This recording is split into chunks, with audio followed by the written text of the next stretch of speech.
Sir ಯಾವಾಗ ಹೋಗಿದ್ರಿ? ಸೋಮವಾರ ಹೋಗಿದ್ರಿ ಸರ್.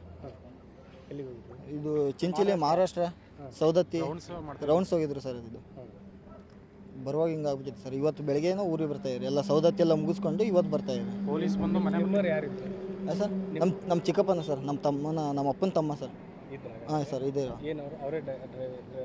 ನಮ್ಮ ಚಿಕ್ಕಪ್ಪನ ಮಗನೇ ಡ್ರೈವರು, ಅವ್ರದ್ದೇ ಸ್ವಂತ ಗಾಡಿ ಇದು ಸರ್. ಇದು ಮೊನ್ನೆ ರೀಸೆಂಟಾಗಿ ಖರೀದಿ ಮಾಡಿ ಸರ್. ಇದು ಹಾಂ ಸರ್, ಗಾಡಿ ಹೊಸ್ದಾಗಿ ತೊಗೊಂಡಿದ್ರಲ್ಲ, ಸೌದತ್ತಿ ಹೋಗಿ ಪೂಜೆ, ಮನೆ ದೇವರದು ಸೌದತ್ತಿ ಎಲ್ಲಮ್ಮ, ಪೂಜೆಗಂತ ಹೋಗಿದ್ರು. ಅವಾಗ ಹಿಂಗೆ ಆಗಿರೋ ಸರ್. ಯಾರ್ಯಾರು ಅಕ್ಕಪಕ್ಕ ಮನೆಯವರು? ಅದು ಫ್ಯಾಮಿಲಿ ರಿಲೇಷನ್ ಸರ್. ಅವ್ರ ಅಮ್ಮನ ಫ್ಯಾಮಿಲಿ ಕಡೆ ಒಂದು ಸ್ವಲ್ಪ ಜಾಸ್ತಿ ಜನ ಹೋಗಿದ್ದು ಇದಕ್ಕೆ. ನಮ್ಮ ಅಪ್ಪನ ಕಡೆ ಜಾಸ್ತಿ ಜನ ಏನು ಹೋಗಿದ್ದಿಲ್ಲ, ಅವ್ರ ಫ್ಯಾಮಿಲಿ ಕಡೆನೇ ಸ್ವಲ್ಪ ಜಾಸ್ತಿ ಜನ ಹೋಗಿದ್ರು. ಮೊದಲೇನಿದ್ದು ಡ್ರೈವರ್ ಡೆತ್ ಆಗಿರ್ತಾರೆ? ಹಾಂ ಸರ್, ಡೆತ್ ಆಗಿದ್ದಲ್ಲ, ಡ್ರೈವರ್ ಇದ್ರು ಅವರು? ಹಾಂ ಸರ್, ಮುಂಚೆಯಿಂದನೂ ಡ್ರೈವರ್ ಸರ್ ಅವರು. ಹೆಚ್ಚು ಕಮ್ಮಿ ಈಗ ಅವರು ಒಂದು 7-8 ವರ್ಷ ಆಯ್ತು ಸರ್ ಅವ್ರು ಡ್ರೈವರ್ ಕೆಲಸ ಮಾಡಕತ್ತಿ. ಅವರು ರೀಸೆಂಟಾಗಿ ಒಂದು ಕಾರ್ ತೊಗೊಂಡು ಇದು ಕಾರ್ ತೊಗೊಂಡಿವ್ರು, ಆಮೇಲೆ ಟಿ ತೊಗೊಂಡ್ರು ಸರ್. ಇದು ಉಮೇಶ್ ಕಾಮತ್ ಅರ್ಧ ಎಕರೆಯಲ್ಲಿ ವೀಳ್ಯದೆಲೆ ಕೃಷಿ ಮಾಡಿ 5 ಲಕ್ಷ ಗಳಿಸ್ತಿದ್ದಾರೆ. ನೀವು ಕೂಡ ಅವರಿಂದ ಕಲಿಬೇಕಾ?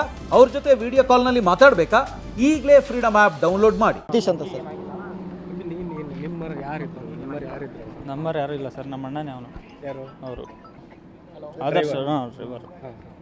ಏನಕ್ಕೆ ಹೋಗಿದ್ರು ಅದಕ್ಕೆ? ಅದೇ ಚಿಂಚಲಿ ಮಾಯಮ್ಮಂದು ದರ್ಶನ ಮಾಡೋಕ್ಕಂತ ಹೋಗಿದ್ರು. ಮಹಾರಾಷ್ಟ್ರ ಹೋಗಿದ್ರು ಫಸ್ಟು, ಆಮೇಲೆ ಆ ಕಡೆಯಿಂದ ಬರ್ತಾ ಚಿಂಚಲಿ ಮಾಯಮ್ಮಂದು, ಆಮೇಲೆ ಯಲ್ಲಮ್ಮ ಗುಡ್ಡ ನೋಡ್ಕೊಂಡು ಬರ್ತಾಯಿದ್ರು. ಅವ್ರು ಬೆಳಗ್ಗೆ ಅಲ್ಲಿ ಮಹಾರಾಷ್ಟ್ರ ಮುಗಿಸ್ಕೊಂಡು ಸೀದಾ ಇಲ್ಲಿ ಬಂದು ಚಿಂಚಲಿಯಲ್ಲಿ ಆಲ್ಟಾಗಿ ನೈಟ್ ಬಿಟ್ಟಿರೋದು ಅಲ್ಲಿಂದ. ನಿಮಗೇನು ಫೋನ್ ಮಾಡಿದ್ರು? ಲಾಸ್ಟ್ ಯಾವಾಗ ಫೋನ್ ಮಾಡಿದ್ರು? ನಮ್ಮ ಅಣ್ಣ ನನಗೆ ನಿನ್ನೆ ಸಂಜೆ ಏನಂತ ಏನಂದ್ರೆ ಎಲ್ಲಿದೆಯಪ್ಪ ಏನು ಅಷ್ಟೇ. ಹಾಂ, ಬರ್ತಾಯಿದ್ವಿ. ಒಟ್ಟು ಎಷ್ಟು ಜನ ಇದ್ರು? ಯಾರ್ಯಾರು ನಿಮಗೆ? ಅದೇ ಸರ್, ಎಲ್ಲ ಫ್ಯಾಮಿಲಿನೇ, ನಮ್ಮ ಕುಟುಂಬನೇ. ಅವರು ಅಪ್ಪ ಅಮ್ಮ ತಂಗಿ, ಅವರು ನಮ್ಮ ಅಣ್ಣರ ಅಪ್ಪ ಅಮ್ಮ, ಅವ್ರ ತಂಗಿ 4 ಜನ, ಆಮೇಲೆ ಅವ್ರ ಅಮ್ಮನ ಅಮ್ಮ ಒಂದು 5 ಜನ ಅವರು ಒಟ್ಟು. ಇನ್ನು ಉಳಿದವರು ಅವರು ಕಲ್ಯಾಣಿಂದ ಸರ್ಕಲ್ಲು, ನಮ್ಮೂರಿಂದ ಒಂದು 4 ಕಿಲೋಮೀಟ್ರ್ ಆಯಿತು, ಅಲ್ಲಿಂದ ಒಂದು 4 ಜನ ಇದ್ದರು. ನಿಮಗೆ ವಿಷಯ ನಮಗೆ ಬೆಳಗ್ಗೆ ನ್ಯೂಸ್ ನೋಡಿದ್ಮೇಲೆ ಗೊತ್ತಾಗಿರೋದು. ನ್ಯೂಸ್ನಾಗ? ಹಾಂ, ಇಲ್ಲೇ ನ್ಯೂಸ್ ನೋಡಿ ಗೊತ್ತಾಯ್ತು. ಸುಮಂತ್.